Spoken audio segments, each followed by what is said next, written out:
Welcome. All right, everybody. This is Roma Ransom. Please introduce yourselves. Hey, I'm Grace. I'm Gordon. Hi, Gordon. And we're Roma Ransom. We're a duo based out of the Springs here in Colorado.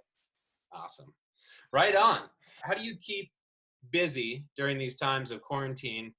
Have you been involved in a lot of streaming shows? And if so, elaborate on that for me, please. Yeah, we have been streaming once weekly, which has been pretty awesome.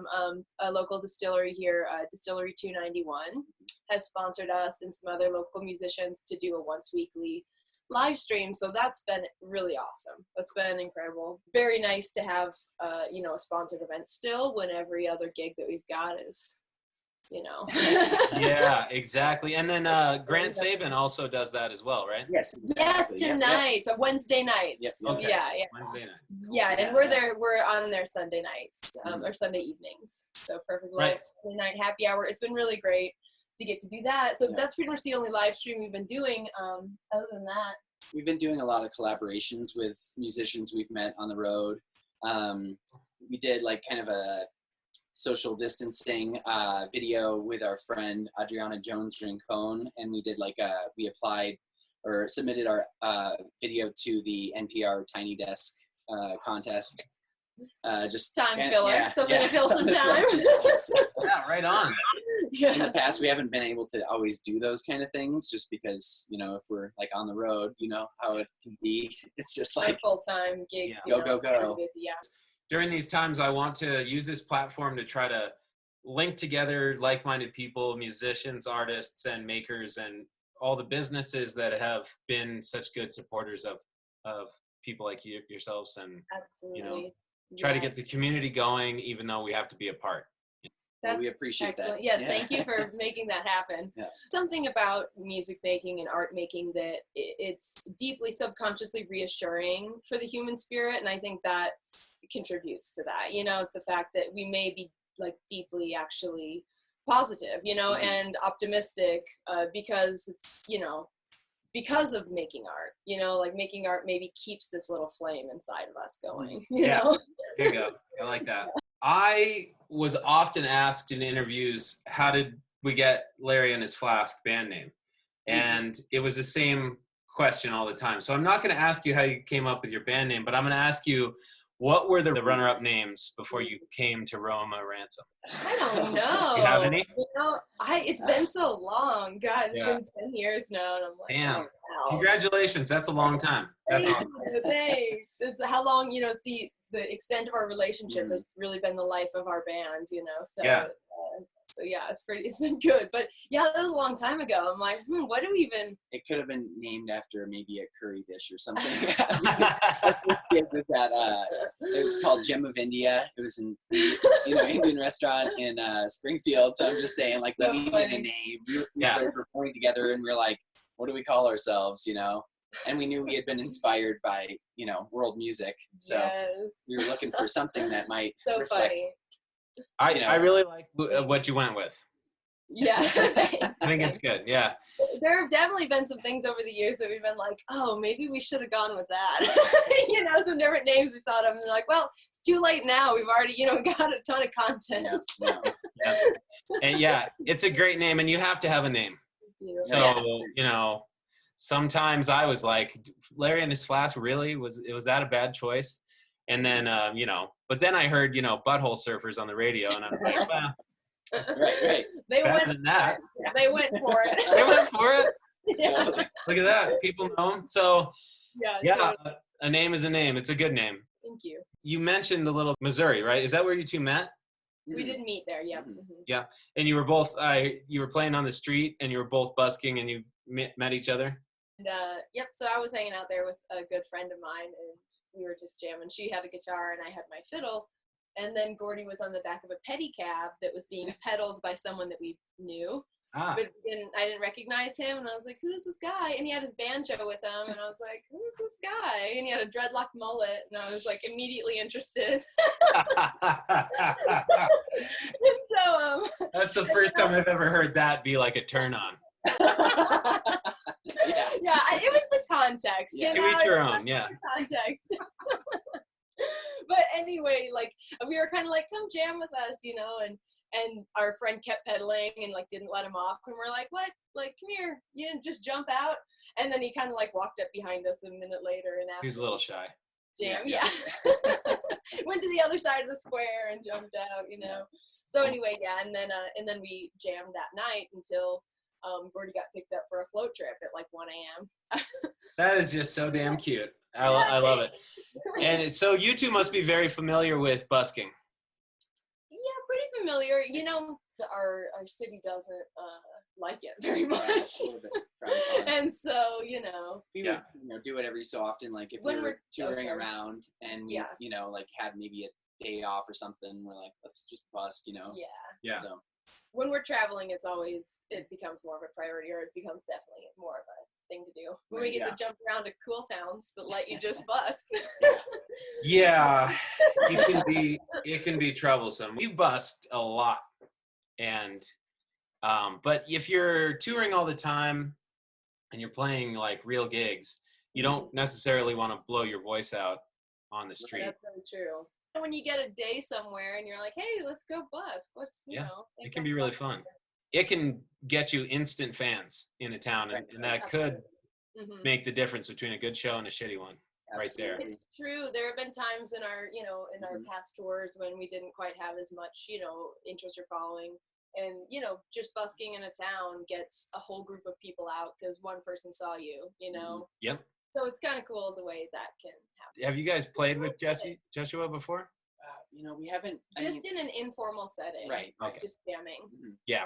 No shows together or anything, but I think actually your brother got in touch with us maybe through Grant or something. Yeah, like he just messaged us on Instagram, I think, or Facebook. And he's like, hey, if you guys are passing through Bend, like you can, you know, crash at my place if you need a spot. So we're like, what? So and, you know, we had never met him before or anything. So yeah, it was super sweet. The guitar player from the Hot Club of Bend. Is Ian? it Ian? Yeah, Ian. Yeah. Jammed that night, and then I think the next day took off. But cool. And then this past year we stopped into Bend. We had a show actually at Bend Brewing. Okay. And, sweet. Went to the Brown Owl to eat and say hello. So. Right on. Yeah. Yeah, that's what I mean. It's you know, when you're traveling and stuff, those little connections and being able to stay at somebody's place, it makes all the difference in the world. Absolutely. Yeah. Without that sort of generosity, my band would have never got started. Right.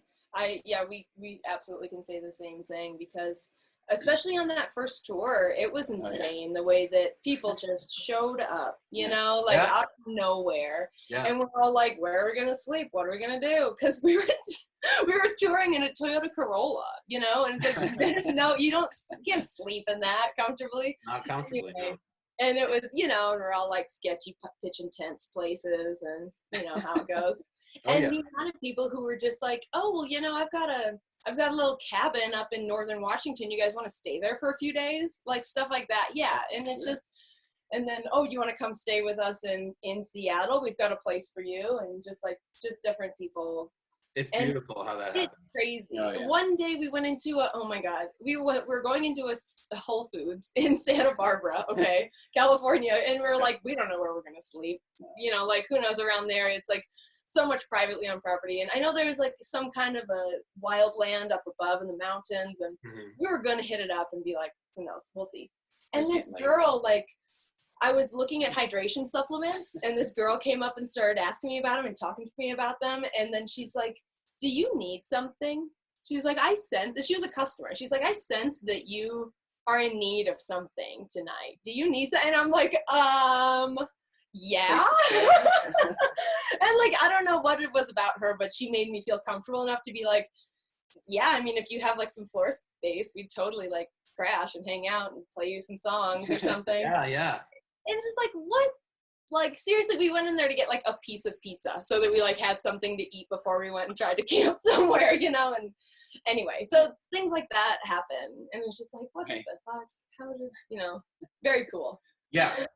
Generosity though. Yeah. Out of complete strangers, you know, and relative strangers, and this is very so reassuring. That makes you have faith in humanity again. Yeah, absolutely. certain people can pick up on that need, and that, like, not necessarily that you're desperate, but there's something there under the right circumstances that, like, I've had that same thing happen many times where they can just tell, somebody can tell, and it's just the right moment where they're like, you look hungry. You look like you're trying to figure out your next move, and maybe you could use some help with it. Yeah, we've had a lot of instances where if you put yourself out there far enough and have faith in your art, people pick up on that, and they will amaze you sometimes with the most beautiful acts of generosity and kindness that you thought might not even be possible. Yeah, for absolutely. sure. It usually immediately follows the shittiest thing ever. Yeah, right. Yeah. Yep. Yeah, so often. Yeah. That's life. It's a very special thing though about being a musician, is the way that people really do show up for musicians, you know. Yep. It's we're so lucky to be gifted with the ability to play, you know, and perform, and to have the language of music as part of our skill set, because it's so powerful, you know, and it just really makes people love in a profound way. Yeah. So I was going to ask Gordon, I noticed that you are a multi-instrumentalist. You probably both are, but I've seen you in particular pick up like 4 or 5 things in the course of a show. Right. What are the instruments that you play? Mostly woodwinds, like clarinet, saxophone, flute, for the most part, and then also guitar, bass, usually 5-string bass, and then also like cajon, some percussion like hand drum, like conga, like a hi-hat, pretty much just for like simple percussion, and then accordion, melodica, sometimes banjo. Yeah. It kind of depends. You know? I mean, I have a lot of instruments lying around. I'm like, hey, how about I try that one out? And it's like, maybe let's practice a little more on that one. And of course the guitar, like electric and electric and classical guitar that you build upon. And you pretty much cover all of those in the course of a set. Right. Try to. Yeah. Crazy, it just kind of, you know, I've wanted to be able to solo, you know, and I thought, you know, give Grace a little bit of a break, you know, if we're playing like a 10-minute long loop or something, you know, I'm like, don't expect you to solo for 10 minutes straight. More with like 3+ hour sets. Right. Well, exactly. Are you two familiar with Billy Mickelson and his project Third Seven? Yeah, that's kind of interesting how we met him. It was like we had a gig at the Cowgirl Barbecue in Santa Fe. Yeah. And that's where we first met him, actually. He was just like passing through. From Oregon, right? Yeah, yeah. He didn't have like... I went to high school with him. Oh, sweet. Nice. That's awesome. It was our first time ever seeing him live. It was just like an impromptu gig he had before us. So he was playing before us at the Cowgirl, and it was so cool. We're like, what? There's a cello. This is cool. Yeah, so he starts the beat on the cello, and then loops it, and then gets going, and he adds the bass line, and then he adds the melody, and then sings every song, you know, kind of like what you guys do. And that, I don't know, it just reminded me, and I figured that you two have crossed paths. Right. Yeah, down in Santa Fe. Yeah, I think just the once though. Yeah, just that one time. I think every other time I feel like I've seen his name on a poster or something when we're passing through, you know, just being like, we're going to miss him. One another, Yeah, he was in Larry and His Flask for a couple of different times. Oh, cool. Yeah. What is the most memorable or favorite experience of playing with maybe a hero or maybe somebody that came out of nowhere and really impressed you? When you said like hero, I immediately thought of playing for the Itzhak Roman after party when he was here at the Pikes Peak Center. He was playing a concert, and we were asked to play the after party, and I like freaked out. I was that like, counts. Yeah, because Itzhak Perlman is considered currently the world's master of violin. Like, you know, if you don't know the name, out there, you know, listeners, he's insane. He is the violinist of our generation and century, pretty much. So it was pretty insane to be playing violin in front of him. This was actually just a couple months ago. It was right before everything went crazy. For sure. That's yeah, amazing. it was very cool to be able to play in front of him, and he kind of nodded to me, and I nodded at him while I was playing. I was like, oh my god. So that was my playing in the presence of a violin master moment. That's pretty much the only thing I can think of in terms of Yeah. I wish I'd been playing with him, doing a master class or something, but no, he was listening. What's your writing process like for your songs? How do you go from a concept or a construct to the finished product, the song?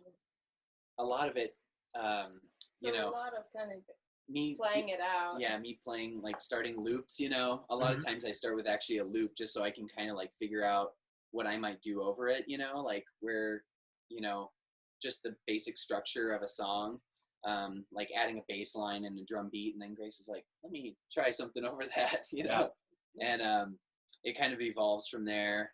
Luckily, we've been able to have a little more time to write too, because of the fact that, we don't have many gigs, just a few the live stream every week. Right. So been able to have a little more time to, concentrate on writing. Yeah, good. Yeah, lots of just playing it through though. Lots of kind of repeating the same. Yeah, well, I mean, repeating the same phrase, Right. and experimenting, right? Mm-hmm. Yeah. We do, I would say 90% of the music we do is instrumental. It's Grace sings, but we only have maybe 5 to 10% of that being part of our set. Right. Yeah, and that's something we are kind of trying to work a little more on, is incorporating more vocals into our set. Cool. But that's also kind of a tricky thing for me, at least. I have some blocks for whatever reason about writing lyrics, so it's like, okay, let's do that. Yeah. Sure. I've always wondered how larger bands write together, because it is quite you really have to have a very open and non-judgmental and really a receptive vibe with everyone, and so it's definitely hard. I'm sure that it's hard to get your own voice into a piece, but also not change the complete feel of it. It's you're as a drummer, right? It's one different little stroke kind of changes the whole feel, right? Yeah, and usually with the Flask, it was Ian would write the song towards the later days. He would write the song, bring it to everybody, and then we would all play it to the way that he basically thought it would go. And then sometimes, one little part would come in and it would change the whole thing, but we would keep it most often, which is kind of cool. But most of it was done one person writing and then bringing it to the table after it's pretty much done. So being kind of a director and writing parts and stuff. I feel like that's probably the most I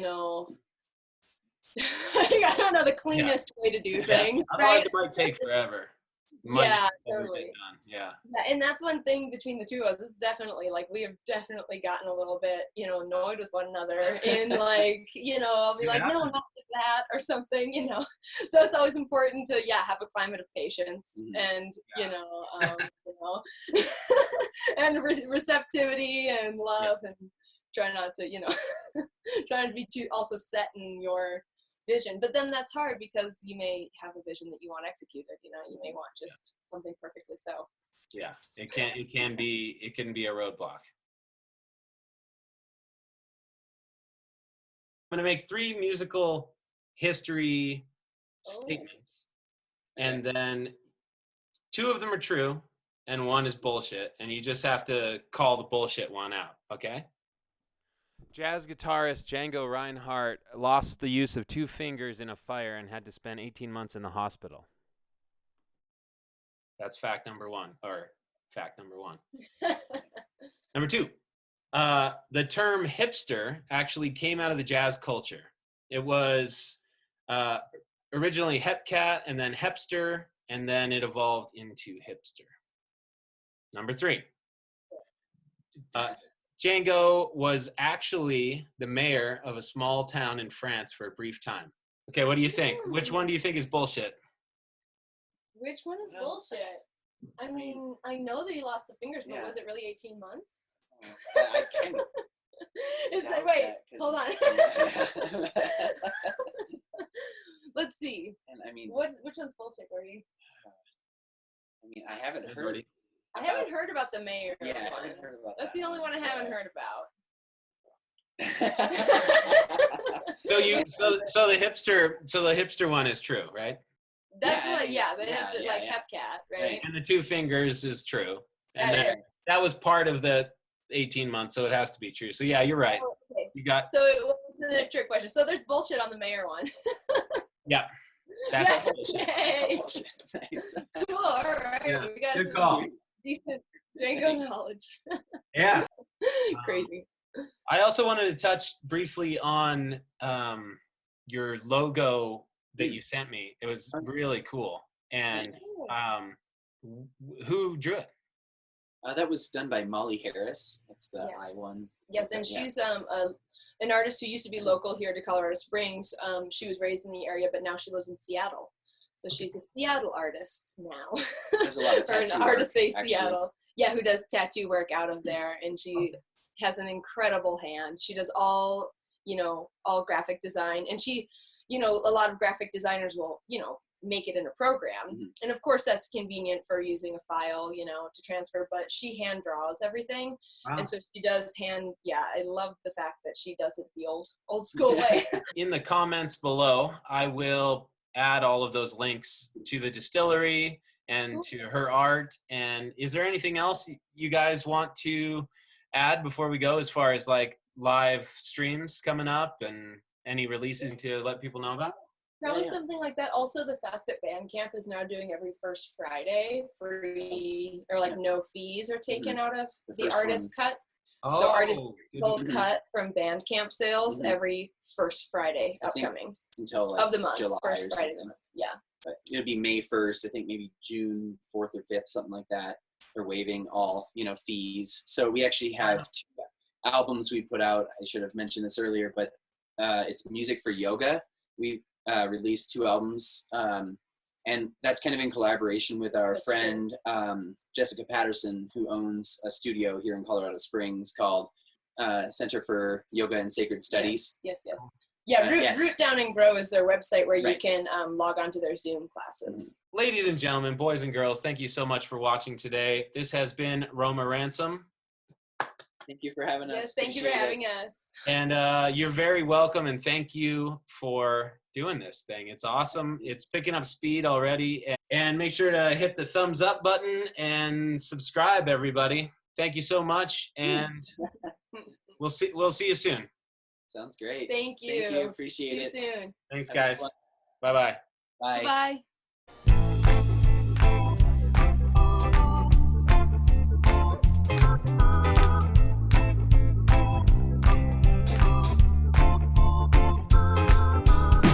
I fell in love with a go-go singer underneath that Motor City skyline. Was it true love or was I just moonstruck? You're a princess, yeah.